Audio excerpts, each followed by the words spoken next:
China celebrates a major anniversary on its National Day. Hello, I'm Anand Naidu, and this is The Heat.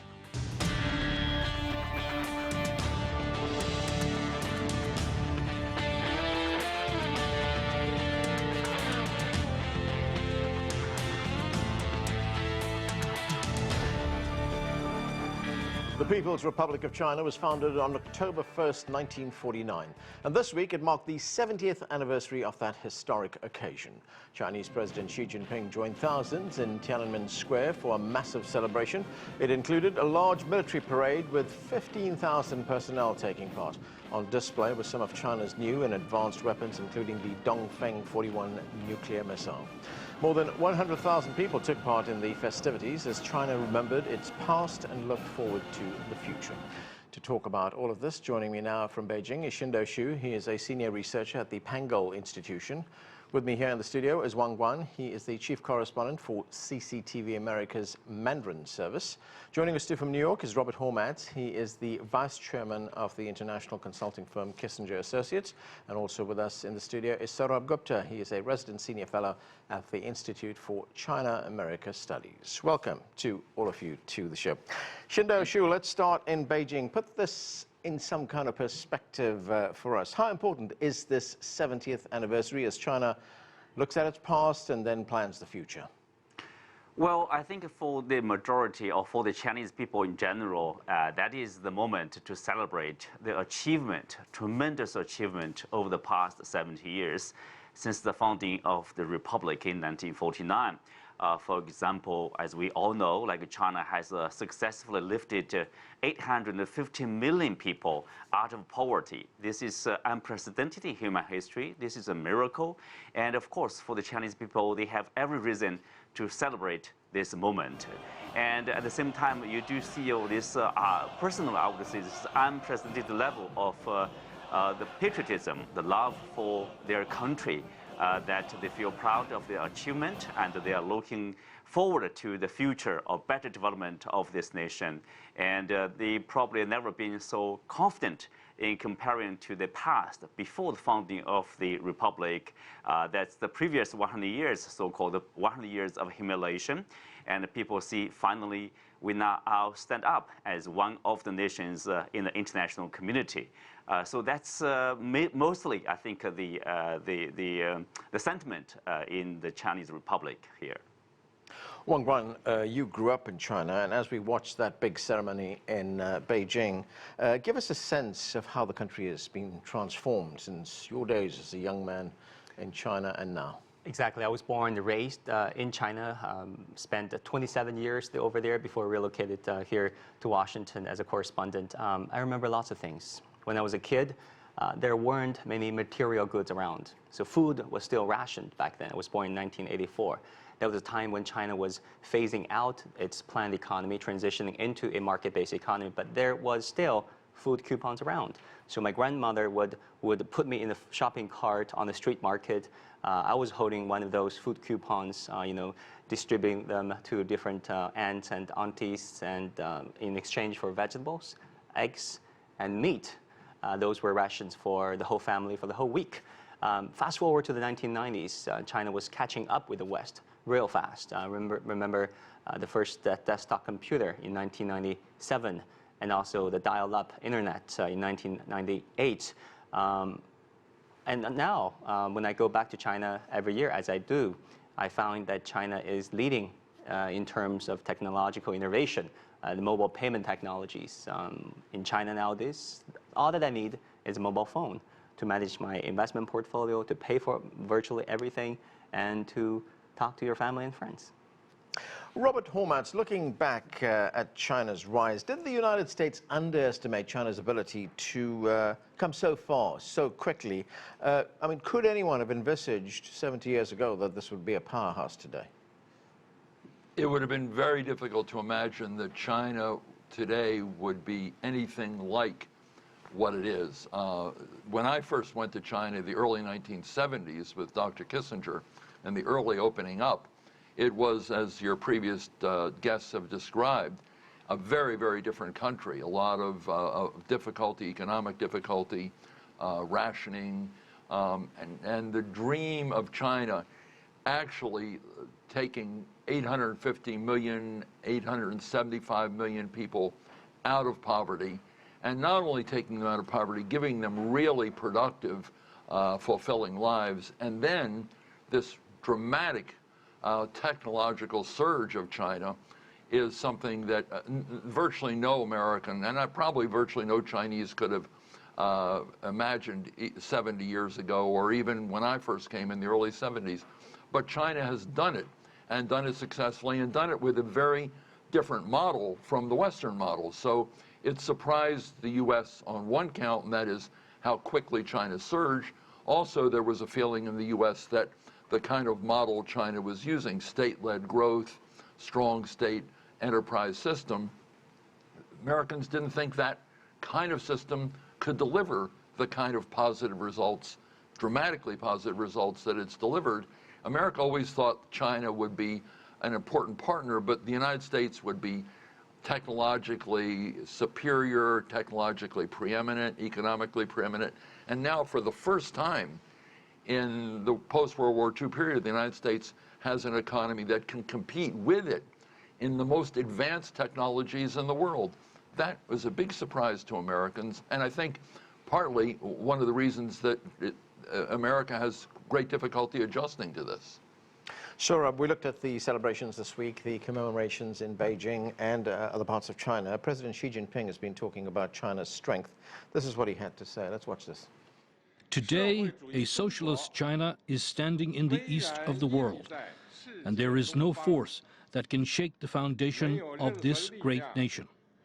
No force can stop the Chinese people and the Chinese nation forging ahead.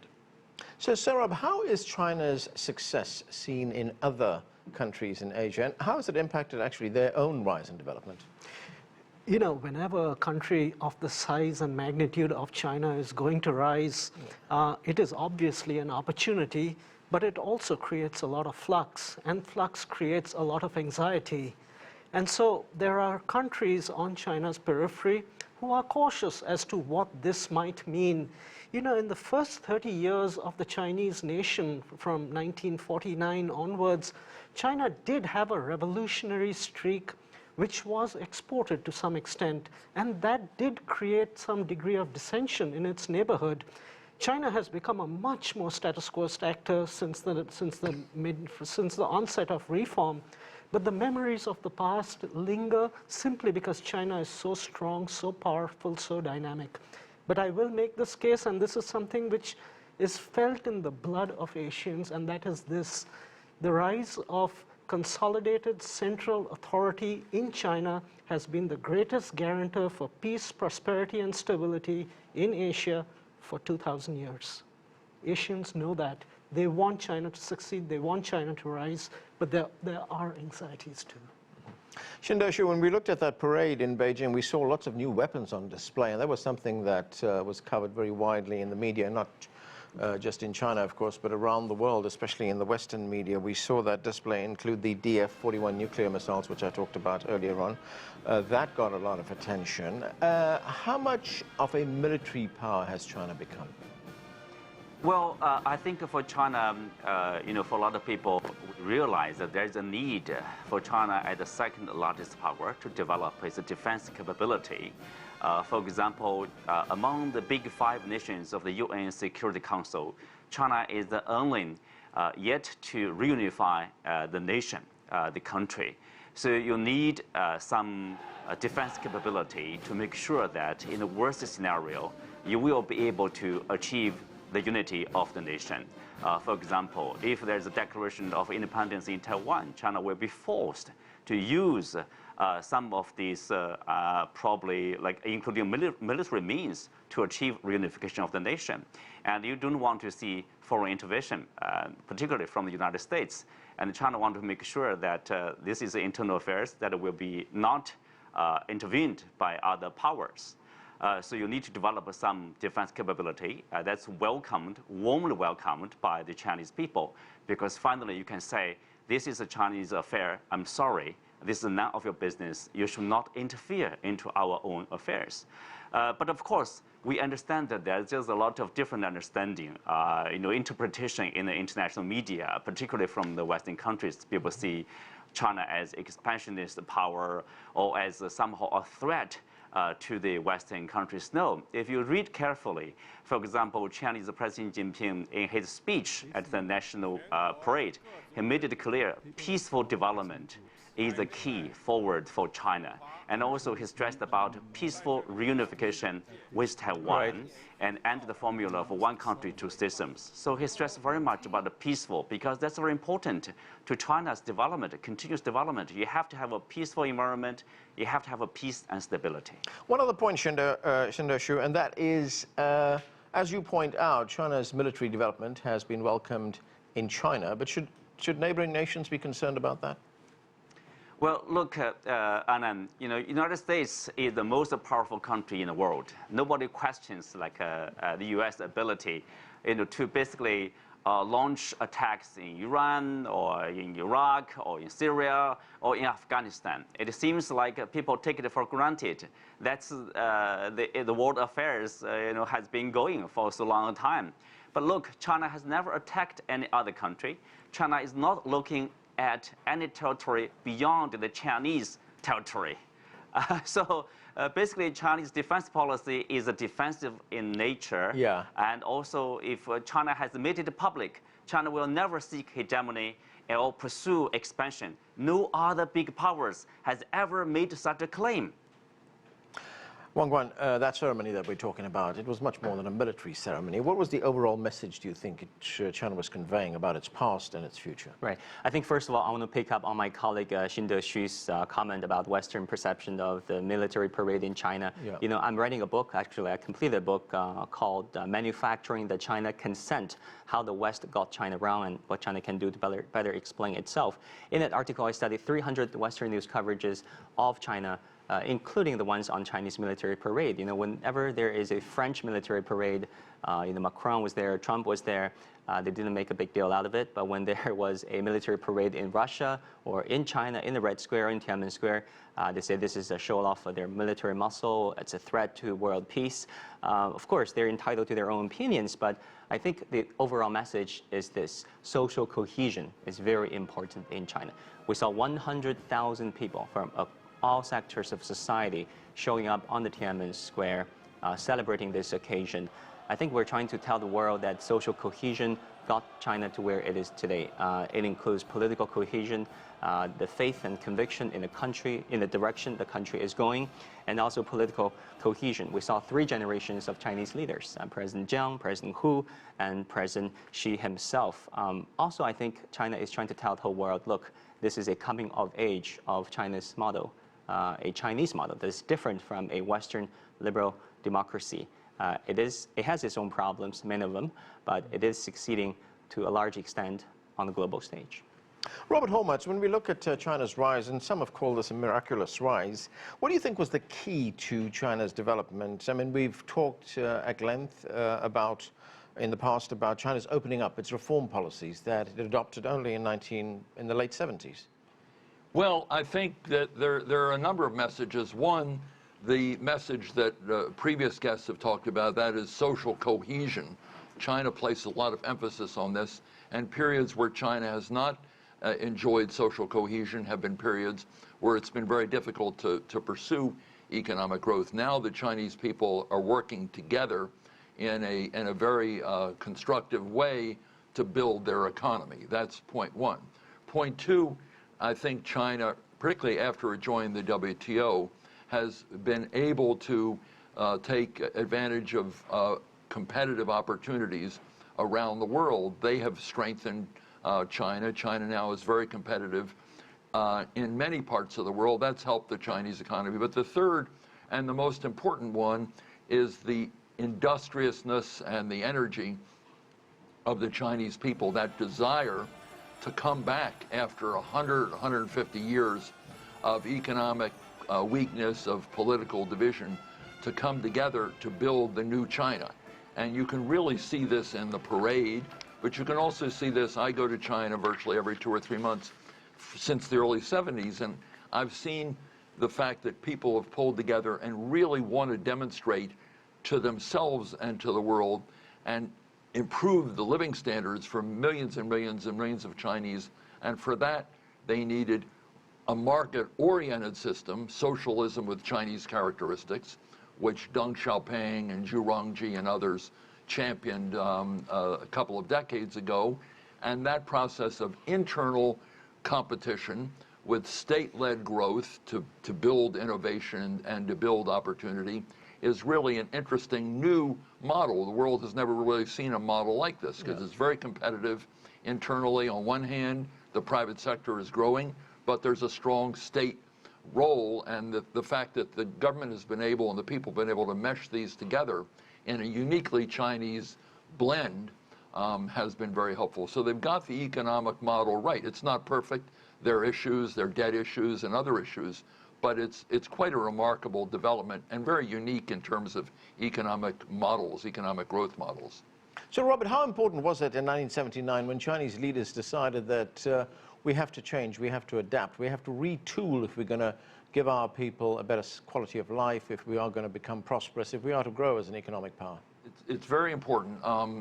And when I had the opportunity to spend quite a bit of time when I was several decades ago with Deng Xiaoping, and he constantly had this vision of major change in China. He understood that the previous couple of decades were not as successful as he wanted China to be. His tour of the South reinvigorated that, and I think it was largely his vision and his political strength that got China off of a course that was not doing well onto a course that has been quite spectacular in its success. And he was able to pull the political system where he had a lot of resistance along with him. And I think that was really one of the very important things. So his leadership and his integration with the rest of the world, trip to the United States and elsewhere, was very important too. He got ideas from the West and he adopted them to a Chinese model. Okay, Sourabh, you wanted to say something? Oh yeah, and it was also very important in terms of the legitimacy of the Chinese Communist Party. It was at a weak moment. They needed to go in a different direction, but even if you do need to go in a different direction, it takes political courage to do that. Also, I think one of the important drivers was the Chinese saw the Japanese before them, the Taiwanese, the South Koreans. They had managed. There was a particular East Asian model of development which had reaped rewards. And it's interesting today. The Chinese model is seen in that same light as a model for other countries to follow, not something foisted upon other countries, but as a model for other people around the world. One other point, Sourabh, and that is this commemoration comes at a key time. Some would say a crucial time, because the world is changing. Do you see China, with its growing power, playing a bigger role, a bigger global leadership role? Well, absolutely, I do see China playing a much bigger global leadership role, in part because it is being foisted upon them. China has been this great beneficiary of openness, globalization, and multilateralism, particularly in the last 40 years. And China is just part way towards its full potential. It's about a $10,000 per capita economy, an upper middle income economy. It can be and will be a developing economy, but for that it needs a stable external environment, and it needs a rules-bound international system, particularly in the international economic realm. And so we will see China taking the leadership willy-nilly, because that leadership is being surrendered elsewhere to some extent. But it will not be China just by itself. It might be a first among equals, but it will do it as part of a broader consensus, because that is the strongest way to entrench rules and to allow multilateralism to flourish. Yeah. Qinduo Xu, something else that we saw on China's National Day, and that was the protests and vandalism in Hong Kong continued. It was something that was addressed by President Xi Jinping. He talked about the need for lasting stability and prosperity in Hong Kong. How significant was his message on that day? Well, I think the message is clear, that is like China is confident, despite all the vandalization and the violence in Hong Kong, that the issue will be resolved. and the central government will work together with the Hong Kong government to solve the underlying problems in Hong Kong. For example, this exorbitant property prices and also the lack of innovation, and also the people, especially young people, finding little opportunities for them in developing their own careers. So I think we see there's a strong determination from the central government that is like we need to do something really different, something substantial to help really eradicate all the problems in Hong Kong. For example, the big gap between rich and poor, probably the widest in the world. So you have to solve it. Somehow the SAR government is not really solving this problem. There is accumulation of the problem, and until now you see it's getting more and more serious. So you have to solve this problem, and looking into the future, of course, it's also a very important signal. There's one country, two systems is the formula. It's still the best solution to solve the problem, for example, Taiwan issue. And so we have to ensure it will be a success. It is a success in Hong Kong, and it will continue to be a success in Hong Kong. Wang Guan, one of the big themes we heard in President Xi's address was one of rejuvenation. Looking ahead, what are the biggest challenges for the country? I think there are quite a number of challenges. First of all, China needs to strengthen its institutions, for example, the rule of law institutions. It is said to be a priority by President Xi and his administration that China will strengthen the rule of law institutions, but so far there's still room to grow in terms of doing that. For example, the conviction rate in China is over 99% according to some statistics, meaning if you are held against the government, you're prosecuted by the government, chances are you'll most likely end up in jail. Access to lawyers, Miranda's rights, the right to stay silent, the right to appeal, sometimes are not fully guaranteed. That resulted in, self-incrimination and wrongly convicted cases. Those are the issues that need to be resolved. And one last thing, China needs to have a more presentable, more attractive ideology, not just to its own domestic audience, but to an audience globally. How to sell its ideology, its political and social system to people from around the world, especially the Western countries. That is a challenge. Robert Hormats, looking at China's relationship with the United States in the future, how does it engage with the United States, or how does the United States engage with China for that matter? Do you see it the relationship being one of cooperation in the future rather than confrontation? I certainly hope so. I think that there's been a growth in mutual distrust that has occurred during the recent trade tensions between the two countries, and I think somehow that has to be reversed, and a building of trust is extremely important from the point of view of both sides coming together on that. That's one thing. The second is that there are these specific economic and technological and other issues that have to be dealt with, not necessarily all at once. I don't think there's going to be a big deal that solves all the problems, but at least start taking a few of the issues and coming to an agreement on them. Maybe a small agreement or a medium-sized agreement to start out, but then a process for working the other aspects of our trade issues out, because we do compete in a lot of new areas of technology, and we need a framework for making sure that competition is constructive competition rather than confrontational competition.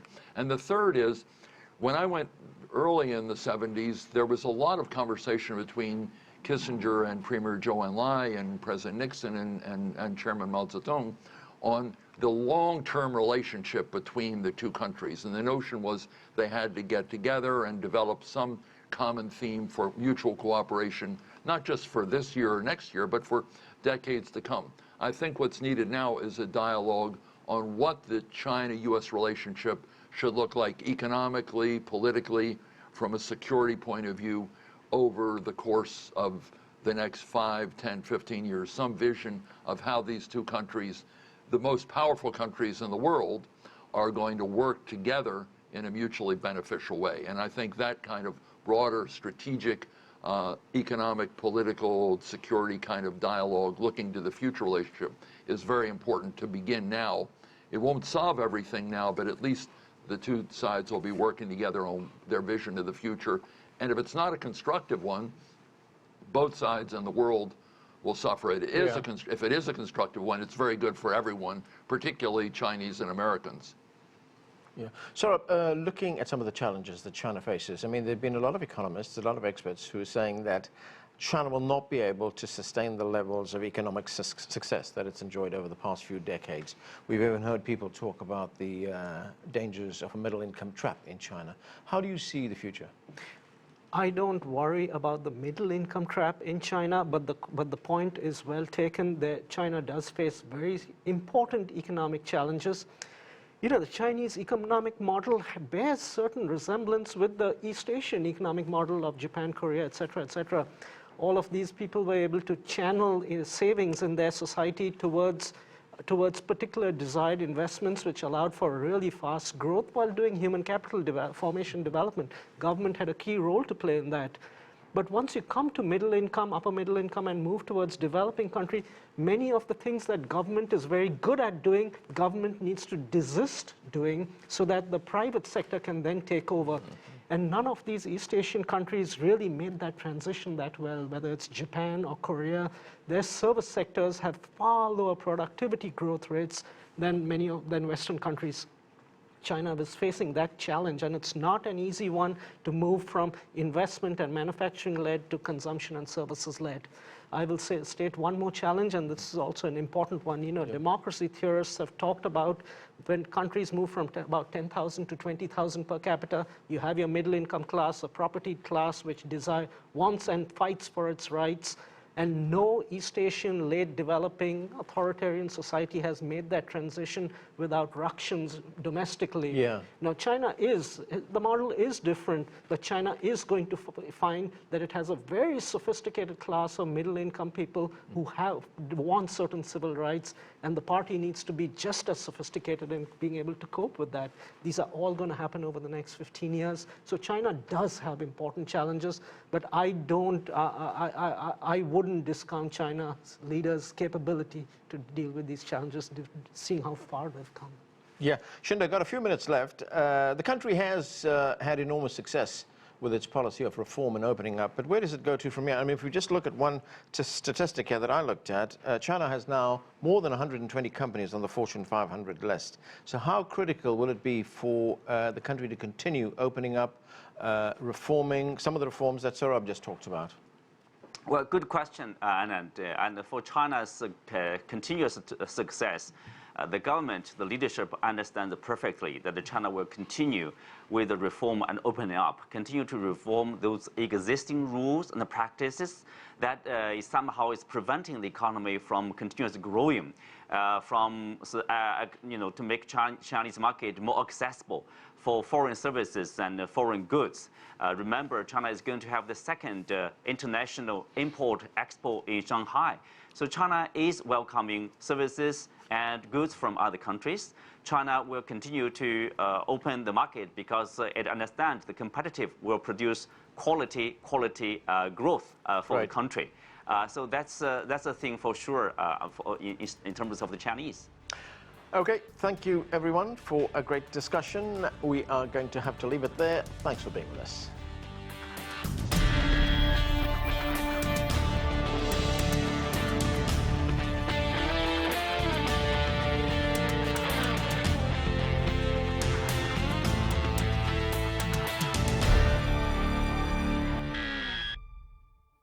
Hello everybody, I'm Anand Naidu. If you enjoy the thoughtful, engaged discussions you see on The Heat, you may also want to subscribe to our podcast. It's appropriately titled The Heat. Twice a week we take a deep dive on world headlines, talking to experts, journalists and others. It's a fresh, focused and intimate look at the issues that matter most. Whether it's the Hong Kong riots, the latest Middle East conflict or US politics, The Heat podcast gives the clear context needed to understand both what's going on and why. And what's best, we come to you. Whether you're at home or on the go, you can find The Heat podcast just about anywhere podcasts are found. Just search The Heat CGTN. Have a listen today and subscribe. Thanks.